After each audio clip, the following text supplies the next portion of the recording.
করবেন।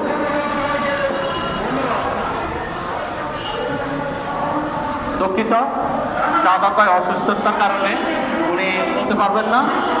এই মুহূর্তে আমি বিনীতভাবে অনুরোধ করব মাদারীপুর কালকিনি আব্দুল সাত্তার ভাইকে কিছু বলার জন্য। আব্দুল সাত্তার ভাই।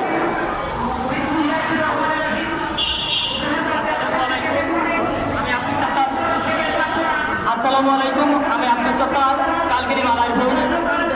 সম্মানিত মিডিয়া ভাইয়েরা, আসলে আজকে আমাদের মধ্যে কথা আসে না, কারণ 19 অক্টোবর মাসের 16 তারিখ থেকে যে আমরা প্রাণী সম্পদ 4200 এলএসপি যেভাবে কাজ করে গেছি, আমরা আসলে কোনো খামারিদের ঠকাই নাই। হ্যাঁ, আমরা ঠকাইছি, দুইটা প্রাণীদের ঠকাইছি, সেটা হল শিয়াল এবং কুকুর। কারণ আপনার পিপিআর টিকার মাধ্যমে পিপিআর টিকা যখন না দেওয়া হয়েছে, আমার আলীনগরে সেখানে গরু ছাগল মারা যেত। আপনারা ইতিহাস জানেন, 2010 সালে যখন আমাদের অ্যানথ্রাক্স রোগে সিরাজগঞ্জে যে মহামারী হয়েছিল, এই মহামারীর মেরুদণ্ড হচ্ছে আমাদের 4200 এলএসপি।